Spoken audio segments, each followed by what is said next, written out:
So we got a scare of I don't know, a text or an email or an owl, but basically a note that told us both Dan Quinn and Dungeon Master himself, Kellen Moore, were up for a Jaguars coaching Interview. So, interview. I mean, it's kind of blown out of proportion a bit. Like, so at this time of the year, people can start sending out these owls to see who they can interview for their next coaching position, and they're on a list of candidates, right? It's not like they're the top two. There's probably a list of fucking, I don't know, 10 to 15 people, but it's still a little bit concerning when you hear that possibly two of the main reasons that you guys that we're having the success that we are now getting coaching candidate interviews, right? No.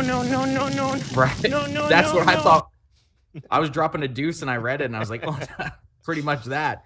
But Dan Quinn came out pretty much saying that right now at this time he's not looking for a head coaching job. Why would you?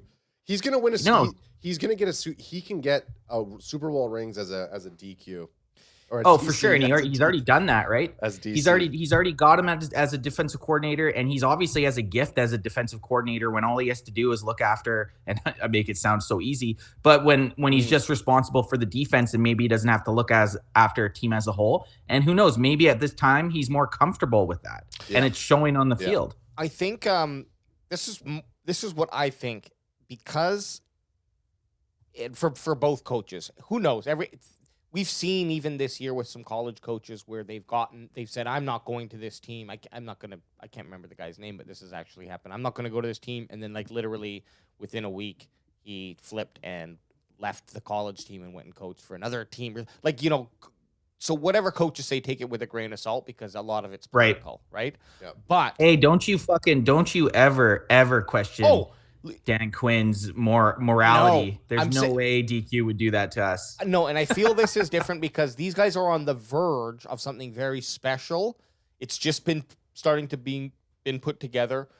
There's probably a lot of pride in what both Dan Quinn and Kellen Moore have done. So, in my opinion, as long as there's this formidable, we're gonna win the Super Bowl. In the event that dream doesn't play out, as long as there's a formidable attempt made and everyone feels really good at the end of the season, trophy in hand or not, then I think they're still sticking around for a second season because the team is still together. It would be a lot different if a bunch of players leave. Then it's like, well, look, I'm not doing this again now. I have to be locked in for 3 years, even though this is really only the first year. There was a lot of it was last year that this coaching staff was put together, right? Well, DQ just came on this year. DQ this year. Okay. Kellen Moore's been around for a while. Okay, well, anyways, that's how I feel. Like, if the players were moving on, the core players, then maybe these guys do go for those interviews. But I think on this, it's like, look, it's this year and next year that we really do have the strongest window of a championship in a long time. Make a run for it. Why the fuck not? If like you said, if you basically say the Cowboys don't win the Super Bowl, Alex, you kind of said this just a second ago, but they still end up making, say, the NFC championship, or they, God forbid, lose in the divisional again. That's not going to take away from what the coaching staff has done. They can basically come back again and do the same thing, and they're still going to be sought after the following year.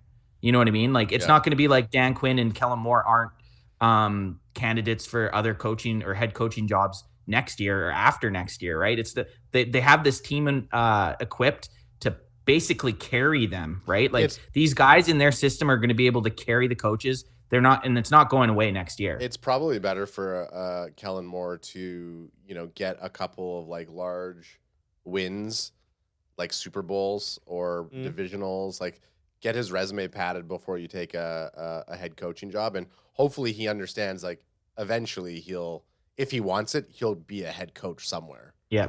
Because it's a long career if he keeps it rings.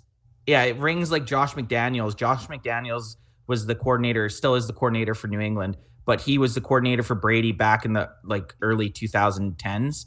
And they obviously won the Super Bowl. He went and got the job with Denver and then just failed as a head coach, right? So, but then he ended up just falling back and being an offensive coordinator. But like you said, that head coaching job's, if Kellen Moore wants it in the future, it's going to be there. Like, why go for it? Hey. Why go to the Jags, which you aren't probably going to God. turn them into a Super Bowl contender? But Yeah. I think, yeah, totally. Although there are some nice weapons down in Jacksonville, but I think it's so true. Like you would go to Jacksonville for Lawrence, like to potentially see, see if you can mold him, unless you look at him and are like, I don't like what I see. Right. But sorry, what I was thinking is, well, I forgot. But that's okay. We here on the Cowboys CanFan podcast, we're known to cut people off and make them forget about what they're going to say. It was fine because that's all right. This conversation segues nicely into another good thing. Oh, what I was going to say is just it's also it's also nice to be in Dallas where you're probably getting full control of your defense or your offense, whereas in some places the head coach is going to start micromanaging things, and I could be completely wrong. I have nothing to back this up, but just by the look of it, doesn't look like McCarthy's sticking his nose in the way of Kellen Moore or Declan. I'm talking about the Dallas Cowboys.